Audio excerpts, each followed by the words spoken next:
Hi, boys and girls. I hope that you are ready for another reading lesson. And today's lesson, we're going to be talking about context clues. If you're excited, let me see your thumbs.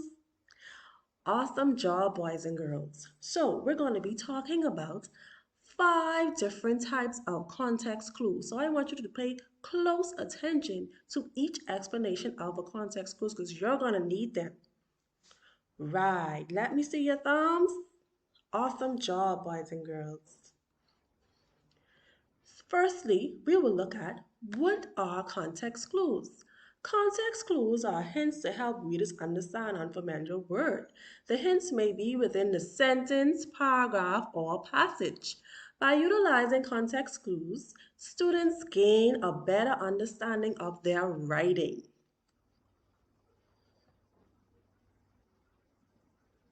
Okay, for our first type of context clue, we have inference. So, the definition of inference is the author's clues are not as specific or clearly connected to the unfamiliar word.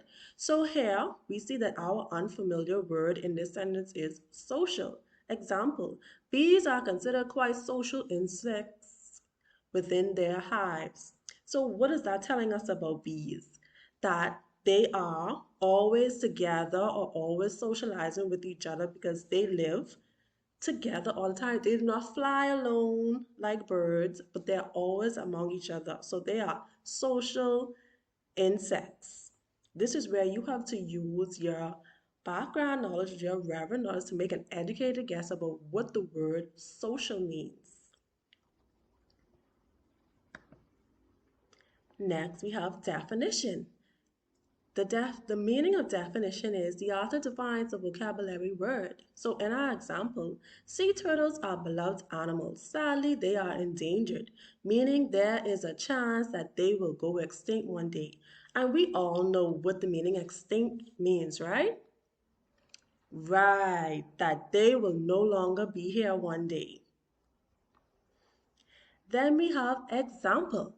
And the definition of example is the author gives example of the unfamiliar word.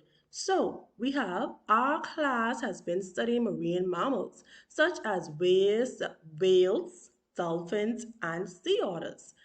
When we talk about marine animals, we have examples in this sentence. Whales, dolphins, and sea otters. Then we have antonym.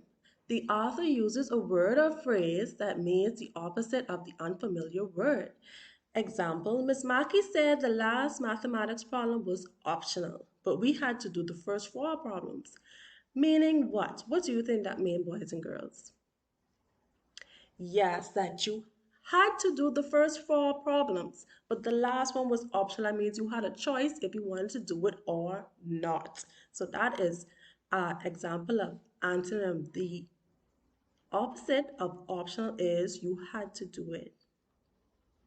And then we have synonym. We all know what synonyms are from our spelling words.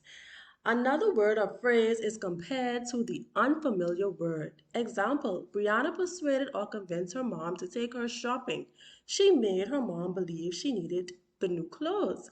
See, we have persuaded as our word, and then we have convinced as our synonym. What else can be a synonym in this sentence? Does anybody know? If you said her mom believed, then you're correct, boys and girls.